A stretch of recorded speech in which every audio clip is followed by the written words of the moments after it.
ایسا نہیں کہ ایسا لفظ استعمال کرے جس سے اہل بدعت بھی خوش ہو جائے، اہل سنت بھی خوش ہو جائے. اس طریقے سے انہوں نے منہج اختیار نہیں کیا تھا، بلکہ کھل کر اہل سنت کے عقیدے کا پرچار کیا تھا اور اہل بدعت کے عقیدے پر رد کیا تھا. تو یہی اہل سنت والجماعت کا طریقہ ہے، افصاح، کھل کر بیان کرنا. وَلَا تَكُ فِي الْقُرْآنِ بِالْوَقْفِ قَائِلًا، اسی طریقے سے جس طرح قرآن کو مخلوق کہنا جہمیہ کا عقیدہ ہے، اگر کوئی شخص اس میں توقف کرے اور کہے کہ میں صرف کیا کہتا ہوں، القرآن و کلام اللہ، آگے مخلوق غیر مخلوق اس بارے میں توقف اختیار کرتا ہوں. تو امام احمد بن حنبل رحمہ اللہ کہا کرتے تھے کہ جو اس طرح توقف اختیار کرے وہ بھی جہمی ہے. امام احمد بن حنبل رحمہ اللہ کیا کہتے تھے کہ جو توقف اختیار کرے وہ جہمی ہے، کیونکہ یہ اہل سنت والجماعت کے اندر کہیں سے تصور بھی نہیں تھا کہ اللہ رب العالمین کا کلام اللہ کی صفت ہے، مخلوق نہیں ہے. یہ ڈنکے کی چوٹ پر ہمارے اسلاف نے بیان کیا.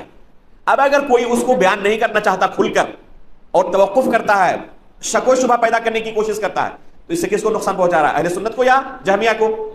جہمیہ کو نہیں، اہل سنت کو نقصان پہنچانا چاہتا ہے. وہ لوگوں کے ذہن و دماغ میں شک و شبہ ڈالنا چاہتا ہے. اور ایسے لوگ کیا ہوتے ہیں، وہ دونوں کو خوش کرنے کے چکر میں رہتے ہیں. ان کو واقفہ کہا جاتا ہے. اس فرقے کو کیا کہتے تھے؟ الواقفہ، توقف کرنے والے، کھل کر اپنا عقیدہ نہ بیان کرنے والے. کہتے تھے ہم کہیں گے صرف القرآن و کلام اللہ، آگے مخلوق غیر مخلوق اس میں اس جھمیلے میں ہم نہیں پڑھنا چاہتے. تو امام احمد بن حنبل رحمہ اللہ کہتے تھے کہ یہ بھی جہمی ہے. امام ابن ابی داؤد رحمہ اللہ نے ان کے بارے میں کیا کہا؟ کما قال اتباع لجہم واسجحوا، جہم بن صفوان کے جو اتباع ہیں، ان کے جو متبعین ہیں، انہی کا یہ قول ہے. تو امام ابن ابی داؤد رحمہ اللہ نے بھی واقفہ کو جہمیہ کے اتباع میں شمار کیا، اور امام احمد بن حنبل رحمہ اللہ نے صراحت کے ساتھ انہیں جہمی کہا کہ جو واقفہ ہے یہ جہمی ہے. واسجحوا، اور اس باطل عقیدے کو قبول کرنے کے لیے انہوں نے نرم رخ اختیار کیا ہے. سجح لین کو کہتے ہیں، نرمی کو. تو انہوں نے، واقفہ نے، اس باطل عقیدے کو لوگوں کے درمیان بڑی نرمی کے ساتھ پیش کیا ہے تاکہ لوگوں کے درمیان یہ باطل عقیدہ آہستہ آہستہ رواج پا جائے. تو یہ اہل سنت والجماعت کا طریقہ نہیں تھا. واقفہ بھی کیا ہے؟ جہمی ہے، جو لوگ توقف کریں. بلکہ امام احمد بن حنبل رحمہ اللہ کہا کرتے تھے کہ یہ واقفہ جو ہے یہ جہمیہ سے بھی زیادہ خطرناک ہے. جو اس موقع پر جب جہمیہ کے ساتھ ہمارا معرکہ چل رہا ہے، وہ کھل کر ہمارا ساتھ نہیں دے رہے. اگر حقیقت میں آپ اہل سنت والجماعت میں سے ہیں اور اپنے آپ کو اہل سنت والجماعت میں سے ہونے کا دعویٰ کرتے ہیں، تو جب ہمارا ان عقیدے کے دشمنوں کے ساتھ نزاع چل رہا ہے تو اس موقع پر آپ کھل کر ہماری تائید کیوں نہیں کر رہے؟ اگر کھل کر تائید نہیں کر رہے ہیں اور ایسا طریقہ اختیار کر رہے ہیں جس سے وہ بھی خوش ہو جائیں، تو یہ زیادہ خطرناک ہے ہمارے لیے. وہ تو ہمارے کھلے ہوئے دشمن ہیں اور یہ ان کے سہولت کار ہیں. تو امام احمد بن حنبل رحمہ اللہ واقفہ کے بارے میں کیا کہا کرتے تھے کہ یہ واقفہ ہمارے لیے جہمیہ سے بھی زیادہ خطرناک ہے، کیونکہ یہ کھل کر ہمارا ساتھ نہیں دیتے. دونوں کو کیا کرتے ہیں؟ خوش کرنے کی کوشش کرتے ہیں اور دونوں کو گمراہ کرتے ہیں. اس طریقے سے بہت سارے لوگ ان کو بھی اہل سنت میں سے شمار کریں گے. انہوں نے مخلوق تو نہیں کہا نا، القرآن و کلام اللہ تو کہتے ہیں نا، مخلوق تو نہیں کہا نا. کہتے ہیں کہ اس کا مطلب کہ اہل سنت میں سے ہیں. حالانکہ اگر یہ اہل سنت میں سے کھل کر ہوتے تو جس طرح اہل سنت کا طریقہ تھا وہ کھل کر بولتے تھے، یہ بھی کہتے القرآن و کلام اللہ غیر مخلوق، لیکن انہوں نے کیا کیا؟ صرف کلام اللہ کہہ کے خاموش رہ گئے. نہیں، مخلوق غیر مخلوق کے جھمیلے میں ہم نہیں پڑھنا چاہتے. آج بھی پائیں گے بہت سارے لوگوں کو واقفہ کے منہج پر چلتے ہوئے، یہ جتنے اخوانی ہیں اور ان کے سہولت کار ہوتے ہیں وہ واقفہ کے منہج پر ہی چلتے ہیں، کھل کر بیان نہیں کریں گے. اہل سنت والجماعت کا کھل کر ساتھ نہیں دیں گے. نزاع چل رہا ہو اہل باطل کے ساتھ تو کھل کر ساتھ دے اہل سنت کا نہیں. ایسا موقف اختیار کریں کہ جس سے دونوں لوگ خوش ہو جائیں. تو یہ اہل سنت والجماعت کا طریقہ نہیں ہے. اہل سنت والجماعت کا طریقہ امام ابن ابی داؤد رحمہ اللہ نے کیا بیان کیا؟ وہ افصحوا، یہ کھل کر بولتے ہیں. اسجحوا طریقہ کن کا ہے؟ واقفہ کا. افصحوا طریقہ ہے اہل سنت والجماعت کا. اس لیے اگر کوئی اپنے آپ کو سلفی کہنا چاہتا ہے تو سلف صالحین کے منہج پر چلتے ہوئے کھل کر اپنے عقیدے و منہج کا پرچار کرے، لوگوں کو شک و شبہ کے اندر رکھنے کی کوشش نہ کرے. وَلَا تَقُلِ الْقُرْآنُ خَلْقٌ قَرَأْتُهُ یا قَرَأْتَهُ، اسی طریقے سے یہ بھی نہ کہو کہ قرآن اگر ہم اس کی قراءت کریں تو مخلوق ہے.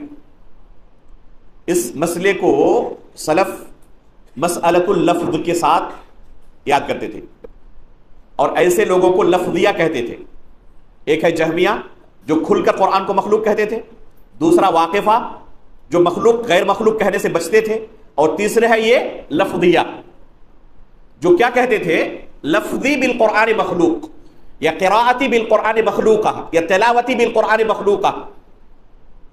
یہ لفظی بالقرآن کہیں یا تلاوتی بالقرآن یا قراءتی بالقرآن کہیں، یہ احتمال پیدا کرنے والا لفظ ہے. یہ لفظ کیسا ہے؟ احتمال پیدا کرنے والا لفظ ہے. جب کوئی شخص کہتا ہے لفظی بالقرآن مخلوق تو اس سے کیا کیا معنی نکل سکتے ہیں؟ ایک معنی درست معنی نکل سکتا ہے اور ایک باطل معنی نکل سکتا ہے.